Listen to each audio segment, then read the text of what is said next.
അപൂർവ ഇനം സസ്യജന്തുജാലങ്ങളുടെ കലവറയും കണ്ണൂരിലെത്തുന്ന സഞ്ചാരികളുടെ ഹരിത പറുദീസയുമാണ് മാടായിപ്പാറ. വ്യത്യസ്ത ഇനം പൂമ്പാറ്റകളും ചെറുജീവികളും അപൂർവ സസ്യങ്ങളും നിറഞ്ഞ ഇവിടത്തെ തനത് ആവാസ വ്യവസ്ഥയാണ് ഇപ്പോൾ കടുത്ത ഭീഷണി നേരിടുന്നത്.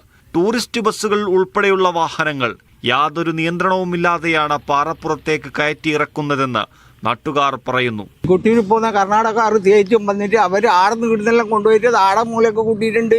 ആടെ കാണുന്നില്ല, ഒരു കെട്ട് ആടി ഇട്ടിട്ടുണ്ട്. ഇത് 2 ബസ് നടു റോട്ടുമ്മൽ വെച്ചിട്ടല്ല, നടു പാർക്ക് വെച്ചിട്ടാണ് അവർ ഭക്ഷണം പാകം ചെയ്തിട്ട് അവരിരുന്ന് കഴിച്ച് വേസ്റ്റെല്ലാം ആടി ഇട്ടിട്ട് വണ്ടിക്കാരാണ് അധികം കച്ചറ തള്ളുന്നത്. പ്രദേശത്തിന്റെ ജൈവ വൈവിധ്യത്തെക്കുറിച്ച് യാതൊരു ധാരണയുമില്ലാതെ ഭക്ഷണം പാകം ചെയ്യുന്നതും പ്ലാസ്റ്റിക് കുപ്പികളും ഭക്ഷണാവശിഷ്ടങ്ങളും അലക്ഷ്യമായി തള്ളുന്നതും വംശനാശ ഭീഷണി നേരിടുന്ന ജീവവർഗങ്ങളുടെ നിലനിൽപ്പിനെ തന്നെ ബാധിക്കുന്നുവെന്നാണ് ആക്ഷേപം. വൃത്തിഹീനവും അനാരോഗ്യകരവുമായ സാഹചര്യം പകർച്ചവ്യാധി ഭീഷണിയുടെ പശ്ചാത്തലത്തിൽ ഗുരുതര പ്രതിസന്ധിയാകുന്നുണ്ട്. പഴയങ്ങാടി പോലീസ് സ്റ്റേഷൻ വെറും 500 മീറ്റർ മാത്രം അകലെയുള്ള പ്രദേശത്ത് കൃത്യമായ പോലീസ് നിരീക്ഷണം ഇല്ലാത്തതാണ് പ്രതിസന്ധിക്ക് കാരണമെന്നും നാട്ടുകാർ ചൂണ്ടിക്കാട്ടുന്നു. മീഡിയ 1 കണ്ണൂർ.